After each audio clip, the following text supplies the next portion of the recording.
नमस्कार। आज हम बात करेंगे पॉलीसिस्टिक ओवरी सिंड्रोम, जिसे पीसीओएस भी कहते हैं, और समझेंगे कि एक सही डाइट और लाइफस्टाइल प्लान से इसे कैसे मैनेज किया जा सकता है। तो इस पूरी बातचीत को हमने 5 हिस्सों में बांटा है। सबसे पहले तो ये जानेंगे कि आखिर ये पीसीओएस या पीसीओडी है क्या। फिर इस पर गौर करेंगे कि डाइट कैसे इसमें 70% तक का समाधान बन सकती है। इसके बाद हम दिन भर का एक सैंपल मील प्लान देखेंगे, कुछ बहुत ज़रूरी फूड्स और लाइफस्टाइल टिप्स पर भी बात करेंगे, और हाँ, सबसे ज़रूरी सवाल कि इन सब का असर दिखना कब और कैसे शुरू होगा। चलिए शुरू करते हैं। तो सबसे पहले ये समझते हैं कि ये कंडीशन आखिर है क्या। बहुत ही सीधे साधे शब्दों में समझें तो पीसीओएस के पीछे 2 मेन खिलाड़ी हैं। एक है हार्मोन्स का गड़बड़ा जाना और दूसरा है इंसुलिन रेजिस्टेंस। अब ये इंसुलिन रेजिस्टेंस क्या है? सोचिए, इंसुलिन एक चाबी है जो हमारे शरीर के सेल्स के लिए एनर्जी का ताला खोलती है। लेकिन जब इंसुलिन रेजिस्टेंस होता है तो ये चाबी ठीक से काम नहीं करती, मतलब ताला पूरी तरह नहीं खुल पाता।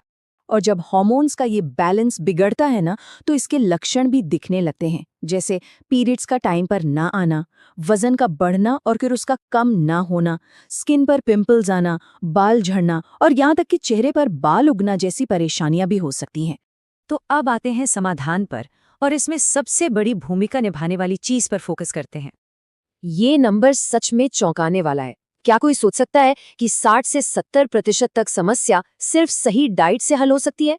ये दिखाता है कि हमारा खाना पीना कितना पावरफुल हो सकता है। तो सवाल यह है कि हार्मोनल बैलेंस को ठीक रखने के लिए दिन भर क्या खाना चाहिए। चलिए एक सैंपल मील प्लान पर नजर डालते हैं।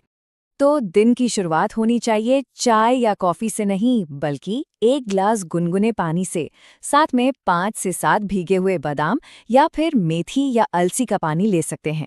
मतलब सुबह सुबह खाली पेट कैफीन को ना कहना है। अब बारी आती है ब्रेकफास्ट की, जो कि बहुत जरूरी है। यहाँ पर फोकस करना है प्रोटीन और फाइबर वाली चीजों पर, जैसे कि वेजिटेबल ओट्स, दलिया या बेसन का चीला। और बचना किससे है? व्हाइट ब्रेड, बिस्किट और मीठे सीरियल जैसी चीजों से। ब्रेकफास्ट और लंच के बीच में अगर भूख लगे तो उसके लिए एक हल्का सा स्नैक लेना है, जैसे कि कोई भी फल, सेब, पपीता या नाशपाती। नारियल पानी भी एक बहुत अच्छा ऑप्शन है। हाँ, बस केला और आम रोज रोज खाने से बचना है। लंच के लिए एक बहुत ही सिंपल सा नियम याद रखना है, बैलेंस्ड प्लेट रूल। इसका मतलब है कि प्लेट में सब कुछ थोड़ा थोड़ा होना चाहिए। थोड़ी सी मल्टीग्रेन रोटी या ब्राउन राइस, साथ में हरी सब्जी, प्रोटीन के लिए दाल या पनीर, और हाँ, सलाद और दही तो जरूर शामिल करें।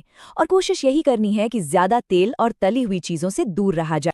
शाम की छोटी मोटी भूख के लिए क्या करें? समोसे पकौड़े की जगह भुने हुए चने या मुट्ठी भर नट्स खा सकते हैं। और चाय में भी ग्रीन टी या दालचीनी वाली चाय एक बेहतर विकल्प है। कोल्ड ड्रिंक और पैक जूस को तो बिल्कुल भूल ही जाइए। और डिनर का तो एक ही मंत्र है, हल्का और जल्दी।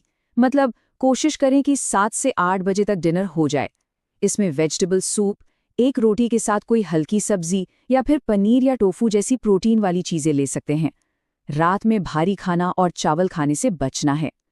तो ये तो हुआ दिन भर का प्लान। अब जरा कुछ जरूरी फूड्स और लाइफस्टाइल से जुड़ी आदतों को एक साथ समझ लेते हैं। यहाँ एक सीधी सी लिस्ट है कि खाने में क्या शामिल करना है और क्या बिल्कुल नहीं। तो हाई फाइबर वाली चीजें, प्रोटीन जैसे दाल, अंडे और नट सीड्स वाले हेल्दी फैट्स को अपनी डाइट का हिस्सा बनाना है। और छोड़ना क्या है? चीनी, मिठाई, मैदा, सफेद चावल, कोल्ड ड्रिंक और हर तरह का फास्ट फूड। पर एक बात गांठ बांध लेनी है कि ये लड़ाई सिर्फ किचन में नहीं लड़ी जाती। डाइट के साथ साथ लाइफस्टाइल भी बहुत मायने रखती है। इसका मतलब है रोज कम से कम 30 मिनट की कोई एक्टिविटी, चाहे वो वॉक हो या योग।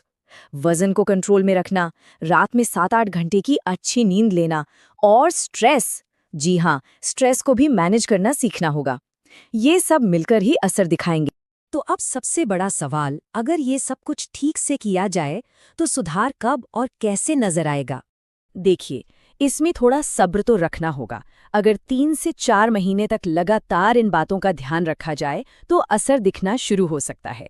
पीरियड्स ज़्यादा रेगुलर हो सकते हैं, वजन कंट्रोल करना थोड़ा आसान लगने लगेगा, स्किन पर भी सुधार दिखेगा और हार्मोन्स धीरे धीरे बैलेंस में आने लगेंगे। और हाँ, एक बहुत ज़रूरी बात, ये सारी जानकारी लाइफस्टाइल मैनेजमेंट के लिए है। अगर पीरियड्स 6 महीने से ज़्यादा वक्त से नहीं हुए हैं या बहुत ज़्यादा दर्द होता है तो प्लीज़ एक अच्छे गायनेकोलॉजिस्ट से सलाह लेना बेहद ज़रूरी है। इसे नज़रअंदाज बिल्कुल ना करें। तो ये पूरा प्लान एक तरह से हार्मोनल बैलेंस की तरफ जाने का एक रास्ता दिखाता है। अब सवाल ये है कि इस सफ़र की शुरुआत करने के लिए आज से बेहतर दिन क्या हो सकता है?